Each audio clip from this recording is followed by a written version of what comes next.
अस्सलातु वस्सलामु अलैका या रसूलल्लाह, अस्सलातु वस्सलामु अलैका या रहमतुल लिल आलमीन।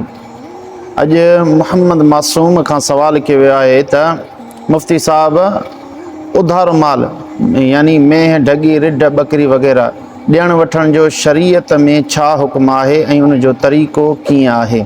बिस्मिल्लाहिर रहमानिर रहीम। जेके असांजे इलाइक़े में उधारी बकरी ॾींदा आहिनि उन जा ॿ तरीक़ा आहिनि। हिकिड़ो इहो आहे त चवंदा आहिनि त असां तव्हांखे बकरी ॾियूं था, यानी मालिक कंहिं शख़्स खे बकरी ॾींदो आहे, चवंदो आहे त इन जो अधु अधु थींदो, यानी तूं इनखे चारि, इनखे पाल वॾो कर, पोइ जेको इनखे खपाईंदासीं त पोइ अधु तूं खणिजांइ अधु मां खणिजांइ। हिकिड़ी इहा सूरत।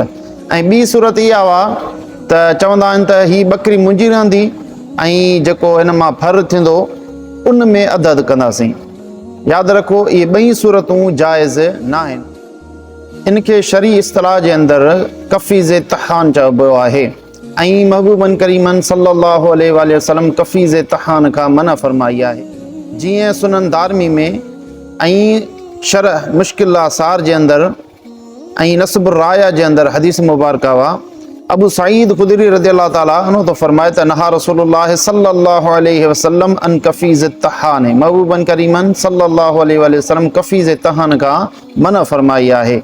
इहो बि यादि रखो त इहे जेके ॿई सूरतूं आहिनि इनखे शरई इस्तिलाह जे अंदरि इजारो चइबो आहे ऐं हिन में उजरत मजहूल आहे, इन करे इहो जाइज़ न आहे। जीअं फतावा हिंदिया जे अंदरि आहे दफ़ा बकरतन इला रजुलिन अला ऐं यअलिफ़हा वमा यकूनु मिनल लबनि वस्समनि बैनहुमा अंसाफन फल इजारतो फासिदतुन। फतावा हिंदिया जे अंदरि आहे कंहिं शख़्स ढगी ॾिनी कंहिं ॿिए खे हिन शर्त ते त उनखे तूं गाह खाराईंदे ऐं जेको उन मां खीरु थियो या उहा मतारी थी त उन मां अधु अधु असां कंदासीं, पोइ इहो इजारो फासिद आहे।